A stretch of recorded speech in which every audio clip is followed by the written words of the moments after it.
गोर्खा राष्ट्रिय मुक्ति मोर्चा गोरामुमो दार्जिलिङ ब्रान्च कमिटीको आयोजनामा 38औं गोर्खा नागरिकता दिवस सुभाष घिसिङ रङ्गशालामा भव्य रूपमा पालन गरिएको छ। कार्यक्रममा गोरामुमो अध्यक्ष मोहन घिसिङ, ब्रान्च अध्यक्ष एमजी सुब्बा, केन्द्रीय सदस्य तथा विभिन्न भातृ संगठनका प्रतिनिधिहरूको उपस्थिति रहेको थियो। कार्यक्रममा संस्थापक अध्यक्ष सुभाष घिसिङको तस्बिरमा दीप प्रज्वलन गर्दै सांस्कृतिक कार्यक्रम प्रस्तुत गरियो। 1986 को गोर्खाल्यान्ड आन्दोलनमा योगदान पुर्याउने शहीद परिवार तथा कर्मठ सदस्यहरूलाई सम्मान गर्दै शिलापत्र प्रदान गरिएको छ। सम्बोधन गर्दै अध्यक्ष मोहन घिसिङले गोर्खाहरूले नागरिकता प्राप्त गरेको दिन ऐतिहासिक भएको बताउँदै जाति र माटोको मुद्दा नछोड्ने प्रतिबद्धता व्यक्त गरे। उनले गोर्खा जातिको संवैधानिक सुरक्षाका लागि आफू निरन्तर अघि बढ्ने र भावी सन्तानको भविष्य सुनिश्चित गर्ने दाबी गरे। साथै केन्द्रीय गृहमन्त्री अमित शाह प्रति आफ्नो विश्वास अझ बलियो भएको पनि बताएका छन्। कार्यक्रम गर्नुभयो, धेरै मेहनत लाग्छ त्यसमा, सबैजना छ, टिम वर्क छ, त्यहाँ सबैजना छ। अघि नै भनिहाल्यो, चिफ एडभाइजरदेखि लिएर हाम्रो ठुला ठालाहरूदेखि लिएर सबैजना इन्भल्भ भएको कारणले गर्दाखेरि युवा भनौँ, हाम्रो जेएनडब्ल्यूहरू भनौँ, टाउन कमिटीका टिम सबैजना मिलेर गर्दाखेरि यो कार्यक्रम हुनेको। कार्यक्रम ठुलो मात्र होइन, एउटा उद्देश्य के थियो? कार्यक्रमको उद्देश्य हुन्छ नम्बर 1 भनेको कसैलाई देखाउनु लागि होइन, आफ्नै दाजुभाइ आफ्नै सन्तानलाई के देखाउनु भनेको। तर एक दुई कुरा सिकाउनु पर्छ। तपाईँ र हामीले, तपाईँ र हाम्रो कर्तव्य जिम्मेवारी कोसिस जारी राख्नुपर्छ। र यसको लागि आज जति नै आउनुभयो, तपाईँ र हामी यो जाति गोर्खा जातिको आवाज लाग्दो गरिदिन्छ भनेको। तर जिने जुन चाहिँ प्रकारको त्यो आँट भनौँ, त्यो विश्वास भनौँ, त्यो कन्फिडेन्स भनौँ, आजको दिनले दिएको जस्तो लाग्छ मलाई। त्यो अधिकारको कुरा गर्छौँ तपाईँ र हामीले, आजकै दिने लाग्छ मलाई। यसैले गर्दाखेरि तपाईँ र हाम्रो स्वर पनि अलिकति खचक्को भएको जस्तो लाग्छ मलाई। त्यसको कारण अर्कै थियो होला, स्थिति परिस्थिति अर्कै हुन्छ नि। साना साना भए तापनि बुझिन्छ नि, इतिहास त पढेका हुन्छन्, पढ्ने रुचि राख्छौँ हामी। त्यसो होइन साना साना भएर केही थाहा छैन भनेर रुचि राख्छौँ हामी, जान्न कोसिस गर्छौँ, यही चिजहरू सिकाउनु पनि प्रयास गर्छौँ। जति पनि ज्ञान भनेको जहिले पनि बाँड्नुपर्छ। जति पनि सिक्यौँ सत्य कुराहरू जे छ सत्य कुरा बाँड्नुपर्छ। फेरि झुटो कुरा होइन नि, फेरि झुटो कुरा होइन, सत्य कुरा। त्यसको अगाडि के थियो कसो थियो भनेको।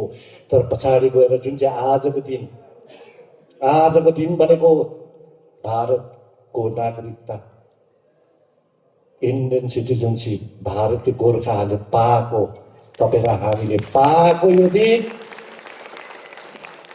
खेलाइ चाहिँ होइन। त्यसको अगाडि जत्तिकै आन्दोलन भएला 86 मा अनुमान लगाएको, साना भए तापनि अनुमान लगाउन त मिल्छ। भयो 86 बाट लाग्दो नलाग्दो 86 को योद्धाहरू आज उहाँहरूको अगाडि आमा बुवा भनौँ, बुढापाका भनौँ, सबै त छ। आज बडा खुसी लागेको छ मलाई भनेको। विशेष त के र उहाँहरूको आशीर्वाद लिनु छ, बुढापाकाको आशीर्वाद लिनु छ। अब यो जातिलाई जुन प्रकारको सङ्घर्ष गर्नु भएको थियो, अब पाल्ने पालो आयो भनेको। बुढा यसरी छोडिन्छ, बुढापाका आमालाई छोडेर हुँदैनन् भनेको, उहाँहरूलाई पनि साथमा लिएर हिँड्नै पर्छन् भनेको हो। उहाँहरू बिमारी अवस्थालाई के छ भनेर पर गर्नु मिल्दैन भनेको। दुईटै तालमेल गरेर हिँड्नुपर्छ, ब्यालेन्स गरेर हिँडेको हुनुपर्छ। बुढापाकाको इज्जत सम्मान नम्बर 1 भनेको बेसिक चिज, इज्जत सम्मान र उहाँहरूको आशीर्वाद लिएर।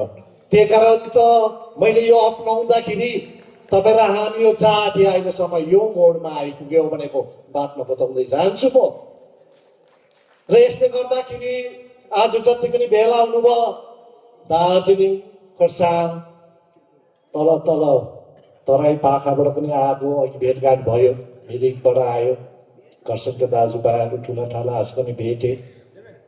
सबैजना आज जतिखेर भ्याउनु भयो आजको कार्यक्रम खेलाची कार्यक्रम होइन ठलाक्क अब यो 86 को होइन जाति र माटोको लडाईँ गर्नेहरूको लागि भनेको योगदान दिएको लडेकाहरू अहिलेसम्म त छ धेरै त भित्र गए भनेको छोडेर गए तपाईँ र हामीलाई भनेको दुःख लाग्छ नि दुःख लाग्छ मनमा चिसो त हुन्छ नि त धेरै धेरै छोडेर गए बितेर गए आफ्नाहरू भनेको नजदिककाहरू भनेको सुर्ता लाग्छ भनेको गाइड गर्ने गार्जेनहरू तपाईँहरू नै हुन् तपाईँहरू नै हुन् भनेको तपाईँहरूकै पाइतला पछाएर हिँडेका छोराहरू हो हामी सुर्ता लाग्छ भनेको र आज जति पनि बुढापाका बिमारी अवस्थामा भए तापनि आइदिनु भयो एउटा आशीर्वाद दिनको लागि भनेको तपाईँ र हामीलाई तपाईँहरूको छोरो जिउँदैछ नि यहाँ कुद्ने घोडाहरू जिउँदैछ नि यहाँ चिन्ता नगर्नु तपाईँहरू खालि आशीर्वाद दिनु घरमै बसेर आशीर्वाद दिनु तपाईँलाई हमेसा याद गरेकै हुन्छ हामी कहिले पनि भुलेका छैनौँ भनेको कसरी चाल पाउँछ तपाईँलाई भुलेका छैनौँ भने जबसम्म जाति र माटोको इस्यु मुद्दा छोडेका हुँदैनौ तबसम्म तपाईँलाई याद गरेका हुन्छौ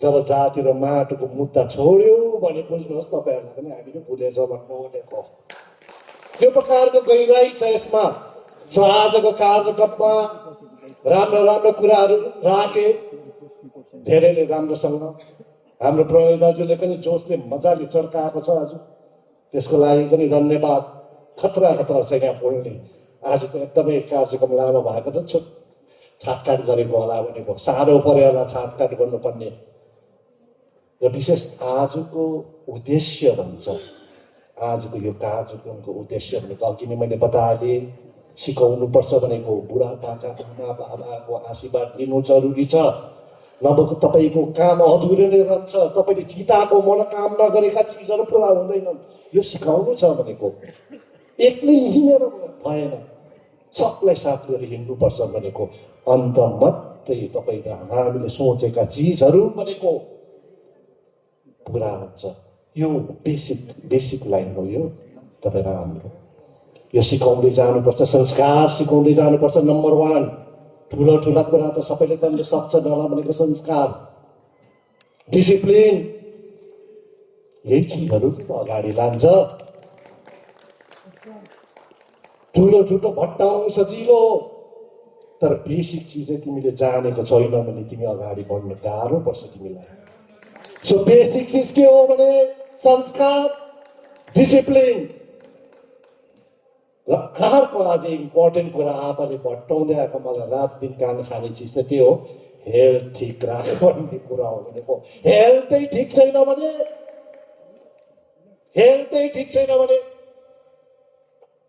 कति फुटानी देखाउन सक्छ तपाईँलाई ज्वरोले जब चापेको बेला फुटानी देखाउनु कति गाह्रो पर्छ स्वास्थ्य ठिक राख्नै पर्छ आफू त झन् राम्रोसँग राख्नुपर्छ तपाईँले हामीले किनकि राम्रो दिन आउँदैछ स्वास्थ्य ठिक राख्नै पर्छ भनेको मैले अघि नै भने ज्वरो आउँदाखेरि भनेको यस्तो राम्रो चिज लिएर आउन खोज्दैछौँ हामी मिठो चिजहरू भनेको तपाईँलाई ज्वरो लागेको जिब्रोमा टेस्टै भएन त मजा आएन ल्याउनु जिब्रोमा टेस्टै छैन त्यो लिएको स्वाद पनि मलाई पनि मजा लागेन होला भनेको यसले गर्दाखेरि बिन्ती छ हेल्थ याद गरिदिनु संस्कार डिसिप्लिन भनेको यो जाति बहुत अगाडि बढेर जान्छ तपाईँ र हामीले लिएर पनि जानुपर्छ भनेको तपाईँ र हाम्रो कर्म धर्म भन्नुहोस् जिम्मेवारी भन्नुहोस् सबै चिज तपाईँ र हाम्रो काँधमा छ बिर्सेका छैनौँ गऱ्यो त स्ट्रगल हुन्छ के छ आबी भनेर त्यहाँ रुने कुरा आएन साह्रो पर्यो कठिनाइ आयो त्यो भन्ने र भट्टाउने कुरा पनि होइन परे नि अब जातिको लागि माटोको लागि किसिम गर्नुपर्छ भने भन्ने होइन त्यो तिम्रो ड्युटी हो ड्युटी हो, कर्तव्य हो, जातिको र माटोको लागि तिमी कुरा गर्छौ भने भन्नु हुँदैन भनेको, किसिम सर्नुपर्छ भनेको।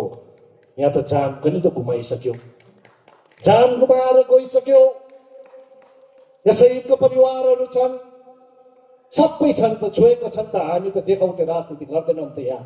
जाति र माटो हो, किनभने मूल मन्त्र पार्टीको हो, पार्टीभन्दा जाति ठुलो, जातिभन्दा माटो ठुलो भने मैले माटो मात्रै देखेको छु भनेको।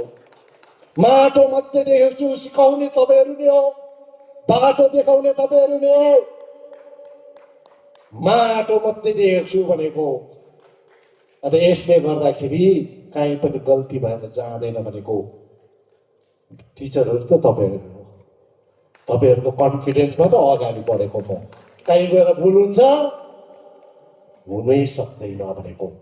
आपासँग बसेका हुन्, आपासँग बसेका हुन् तपाईँहरू। आपाको छाया भेटाएको हुन् भनेको खेलाइची कुरा होइन।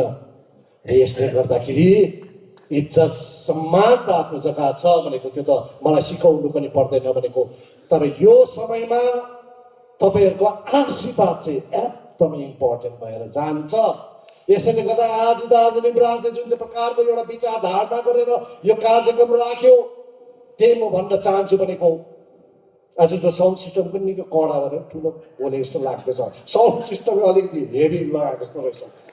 त्यति चिच्याउनु मन नलाग्दा पनि साउन्ड सिस्टम यस्तो लाग्दो भएको कारणले गर्दा पनि सायद अलिकति मेरो आवाज ठुलो सुन्दैछ होला भनेको।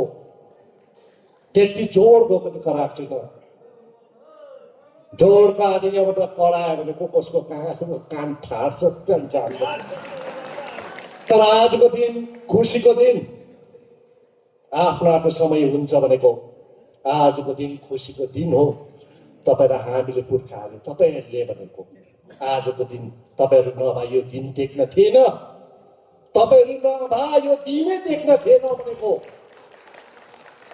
धेरै त जन्मेका थिएन भनौँ, तपाईँहरू नै नभए यो दिन कहाँ देख्थ्यो र?